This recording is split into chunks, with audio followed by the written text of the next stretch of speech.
అయ్యయ్యో, తాతతో రోజు గొడవ పెట్టుకుంటాను గానీ ఈ రోజు అనవసరంగా గొడవ పెట్టుకున్నానే. అంగన్వాడీ కేంద్రంలో నా కోసం వచ్చి గుడ్లు పాలు తీసుకురావడానికి ప్రతిసారి మా తాత హెల్ప్ చేసేవాడు. ఈ రోజు అనవసరంగా మా తాత ముక్కు కొరికేశాను. నీ గుడ్లు పాలు నేను తీసుకురాను, నువ్వే తెచ్చుకోపో అన్నారు. ఇంకేం చేస్తావు, మనకు తప్పదు కదా. ఇంత చిన్న వయసులో నాకు ఎన్ని బాధ్యతలు కదా. వీడియో లైక్ చేసి చెప్పండి. అబ్బా, ఎప్పుడు నేను లోపలికి రానే లేదే. ఎన్ని బొమ్మలు ఉన్నాయో కదా. మా ఇంట్లో కన్నా ఎక్కువ బొమ్మలు ఉన్నాయి ఇక్కడ.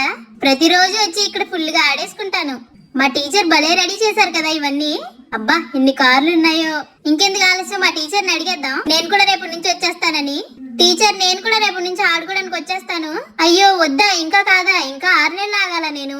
సరేలేండి, అప్పుడే వస్తాను. అప్పటి వరకు బొమ్మలన్నీ జాగ్రత్తగా ఉంచండి. నేను వచ్చాక వీటన్నిటితో కూడా ఆడుకుంటాను.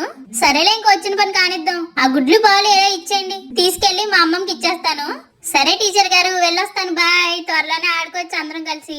మా అమ్మ కూడా వచ్చింది నాకు హెల్ప్ చేయడానికి. వీడియో